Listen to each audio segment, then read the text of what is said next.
you're tuning into something different, something deeper. Welcome to a space where the unseen becomes seen, where the patterns beneath reality are decoded. This isn't just a podcast, it's a journey into the mechanics of belief, perception, and the multidimensional truths shaping our world. If you've ever felt like an outsider looking in, questioning the systems you're told to follow, you're in the right place. This is The Outcast, the Pattern Podcast. Let's dive in. Welcome to the Deep Dive. Today, we're plunging into, a really fascinating exploration. It's inspired by Kyriacos Markides' book, The Magus of Strovolos. And this isn't, your standard biography. It's actually a first-hand account of encounters with this figure, Daskalos. He was a Cypriot mystic. Definitely not your average spiritual teacher. No, not at all. And what makes the book so compelling, I think, is that Daskalos isn't presented as just some guru with strange beliefs. Right. It's more like he offers this unique lens, a way to understand the fundamental structure of existence itself. Okay. His teachings were this really interesting blend. You've got Christian orthodoxy, some Western esotericism, metaphysical healing, even ancient Hermetic ideas thrown in. Wow, quite a mix. Yeah, so the point isn't really about blind faith. It's more about examining potential patterns in reality based on what Markides experienced with them. Exactly. And that's pretty much our mission for this deep dive. We want to unpack what you might call the invisible lesson from these encounters with Daskalos. We're trying to uncover those, unseen layers of reality. Yeah. The mind, the spirit, stuff illuminated by Markides' record. It's kind of like looking for a shortcut to some quite profound insights, about how things might actually work beyond what we just see. Yeah, beyond the surface level. Okay, so let's just get right into it. One of the first kind of mind-bending ideas Daskalos puts forward is that this physical world, it's just one layer, like the surface of something much, much deeper. Precisely. He really saw reality as layered, fundamentally multidimensional. Think like an iceberg. The physical world is just that bit you see above the water. Okay. But below that surface, he described these higher worlds. There's the psychic, or you might call it the astral realm. Right. Then the noetic, which is the mental realm, and then ultimately the spiritual realm. So multiple levels. Exactly. And what's really interesting is his idea that we aren't just stuck on this physical level. He said we're constantly interacting with all these layers. Consciously or unconsciously. Both, yeah. Whether we realize it or not. That makes you think, doesn't it? About intuition or those really vivid dreams people have. Exactly. Could that be, through this lens, moments where we're just more tuned in to those other layers? That's definitely how Daskalos might frame it. And it goes further, actually. It extends to who we are as beings. Okay. He taught that we aren't just physical bodies walking around. We are inherently multidimensional. We exist and operate simultaneously through different bodies. Okay. He called them the physical, the psychic, and the noetic bodies. So that sense of you, it's not just limited to flesh and bone. Right. This is where it gets really interesting for me. Yeah. Because if reality is layered like that, and we ourselves are multidimensional, it points towards a really deep interconnectedness, doesn't it? It's not just separate boxes of existence. That's a core pattern Daskalos kept coming back to, this profound interconnection of everything, seen, unseen. It's all linked through these underlying fields of consciousness and energy. Fields of consciousness. Yeah, it's a very holistic view. Everything influences everything else across all these different layers. It makes you wonder about how things we think are separate might actually be connected in ways we just don't usually see. And that idea, that interconnectedness, it leads straight into another huge part of his teaching, right? The power of our thoughts. Oh, absolutely. Huge. He presented thought as way more than just, passive mental chatter. Way more. Daskalos saw thoughts as active, dynamic, creative forces. He taught that every single thought we have actually forms an energetic entity. He called it a thought form. A thought form, right? And these aren't just blurry mental pictures. He believed they have a real, almost tangible energetic presence within those interconnected fields we were just talking about. So it's not just thinking about something, it's actually like making something. Yeah. On an energy level. That's the essence of it, yeah. Yeah. And these thought forms, he said, they're not neutral. They carry the energy of the thought. So positive and negative. Exactly. Negative thoughts, fueled by fear, anger, jealousy. They generate negative thought forms, and these can kind of linger or create these recurring negative patterns in our lives or even in places. Like feeling a bad vibe in a room? Precisely. He might say that heavy feeling in a room after a fight.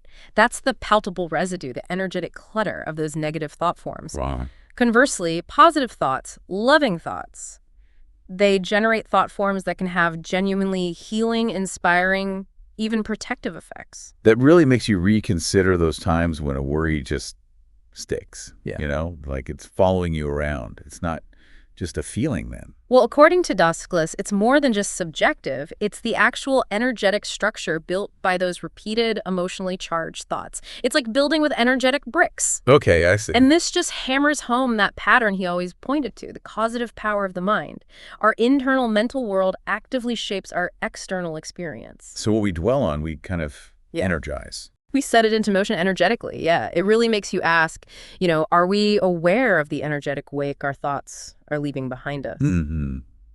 This perspective definitely reframes healing too, doesn't it? It can't just be about fixing physical symptoms. Exactly right. Daskalos taught that real deep healing has to address the imbalances in those energetic bodies. The physical, yes, but also the psychic and noetic layers. So the physical problem is maybe just the tip of the iceberg again. Often, yeah. In his view, physical symptoms are frequently the outer sign of a deeper energetic disharmony, somewhere in those interconnected layers. So how did he approach healing then? Well, Markides describes his methods involving things like prayer, very focused visualization, and also something he called energetic surgery. Energetic surgery, that sounds intense. It does sound unusual, maybe, but think of it as a non-physical way of working directly with those subtle energy fields, the aura, to correct distortions and restore balance. It wasn't about cutting, obviously, but about manipulating energy. Okay. And did karma fit into this picture of health and illness? Yes, absolutely. He definitely integrated the principle of karma, cause and effect or causal relationships, into how he understood illness and life challenges. So things carrying over. He suggested that some illnesses or difficulties could be linked back to past actions or maybe unresolved energetic patterns that sort of ripple forward through time. He also talked about illness as a kind of energetic dissonance, a lack of harmony. Dissonance, like a clashing note. Yeah, exactly. For instance, he might explain persistent guilt, unresolved guilt, as potentially creating an energetic knot or disturbance that could eventually affect, say, the liver. Wow. Or deep feelings of betrayal, creating that literal heavy heart feeling by impacting the energy field around the heart. It really pushes you to think about the emotional roots that might underlie physical issues. But it wasn't like he was giving healing, was it? He emphasized something else. That's a crucial point. Daskalos stressed that healing isn't something done to you by an external force. It's a natural result of restoring energetic resonance. Like tuning an instrument. Exactly like that. It's about returning to a state of inherent harmony. The body, the spirit, realigning with their natural, healthy frequencies. It's not a favor granted. It's a natural effect of that realignment. And what helped that realignment? What was the key? Love. Unconditional love. He taught that love is the most powerful energy there is for dissolving those energetic distortions and restoring balance across all the layers. So love is the universal solvent, energetically speaking. You could say that, yeah. It reinforces that pattern. True healing involves remembering our fundamental energetic blueprint of wholeness. And love is the energy that unlocks that memory, that allows the distortions to dissolve. Okay. Now, another really important distinction Daskalos made was between the ego and the higher self.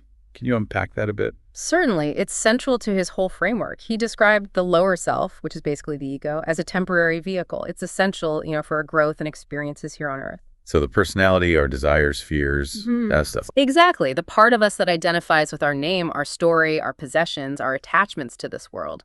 But he saw it as temporary. And the higher self. The higher self, or the true self, that's our eternal essence. It's the spark within that's directly connected to the divine, to the source of everything. It represents our pure, unblemished potential, always there, beneath the ego's noise. So if the ego is temporary, what's the point? What's the goal in relation to the higher self? Well, the main task of life, according to Daskalos, is to consciously bring that lower self, the ego, back into alignment with the wisdom and the guidance of the higher self. How do you do that? It involves a real deliberate effort. Dissolving illusions, the things the ego tells us are important but aren't really. Releasing unhealthy attachments, quieting those constant, often self-serving demands of the ego. So it's like cleaning house internally. It's exactly like that. It's a process of inner purification. The whole spiritual journey for him was about returning to our innate true nature that's already there. It makes you think, doesn't it, how often our ego-driven goals actually pull us away from what our higher self knows is right for us. Yeah, absolutely. And this alignment process, it wasn't just an individual thing, was it? He really emphasized connection with others. Oh, completely. He taught that the most powerful path for growth, the highest path really, involves selfless service to others. Selfless service. But critically, it has to be motivated by genuine, unconditional love. He made a very sharp distinction between that and service that comes from the ego. What's the difference there? Ego-driven service often wants something back, recognition, praise, feeling good about oneself. True love, in Daskalos' view, comes from recognizing the fundamental unity of all beings. We're all connected across all those dimensions we talked about. So it stems from seeing the other person as part of yourself, essentially. Exactly. Acting from that place of shared essence, not from a place of separation or wanting something in return. So it's not just about, like, volunteering or donating. It's the inner state behind the action. Precisely. And he stressed that real spiritual growth, that kind of ascent in consciousness, happens through those authentic, selfless, truly heartfelt actions. It's in the giving without expecting anything back that we connect more deeply with our own higher self and, paradoxically, with everyone else on that energetic level. It's about living within that interconnected web of consciousness.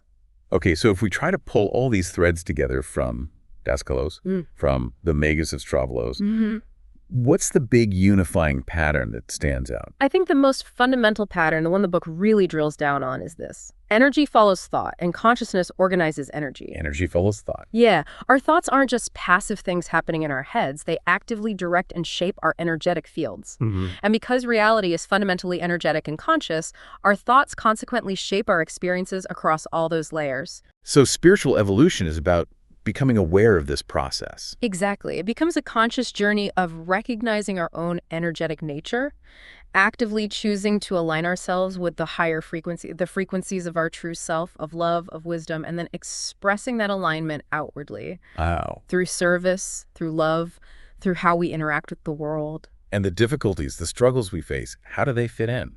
Daskalos would likely say that many of them arise from the illusions the ego creates, from our attachments to things that aren't truly real or lasting, and from those negative thought forms we talked about. The energetic clutter. Right. They create distortions, blockages in our otherwise pure energetic structure. So healing and moving towards what you might call spiritual mastery is really about identifying and dissolving those distortions. Through awareness, love. Through awareness, through intention, through replacing negative thought forms with positive ones, and absolutely through love. It's about reclaiming that inner clarity we were born with and starting to radiate the true energy of our higher self. It's not a one-time fix, it's a continuous process of refinement. That sounds like, well, it puts a lot of responsibility back on us, on our inner world, but it's also incredibly empowering, isn't it? It really is. The transformative power, according to Daskalos, comes when we consciously align the mind with the heart, when thought learns to obey love. When that alignment happens, he suggested reality itself becomes more fluid, more responsive to our highest intentions. Healing flows more easily. Things just start to click into place differently. And the ultimate point. Ultimately, he taught that remembering who we truly are means realizing we were never actually lost or broken. We were just sort of caught up in a dream of limitation, of separation, and the potential to wake up from that dream to our full, radiant, multidimensional selves. That potential is always, always there. Wow. Yeah, that's a profound way to look at things. A lot to mull over. So, as we wrap up this deep dive into the invisible lesson from the Magus of Strovolos, what's a final thought you'd want to leave with everyone listening? I think it's this idea, those underlying patterns, that invisible world Daskalos spoke of, the dance of energy, consciousness, thought forms. Maybe it can't be fully grasped just with the intellect. Maybe it requires what he might call the eyes of the heart. So perhaps just consider how these ideas about the sheer power of your thoughts, the importance of energetic alignment, the force of love, how they might offer a new perspective on your own life, your experiences, maybe even the challenges you're facing right now. Yeah, that's a great point. And maybe just take a quiet moment sometime soon and gently ask yourself, what parts of your own inner energy field, your inner world, might you be curious to explore or understand just a little bit more deeply? Thank you for joining us on this deep dive.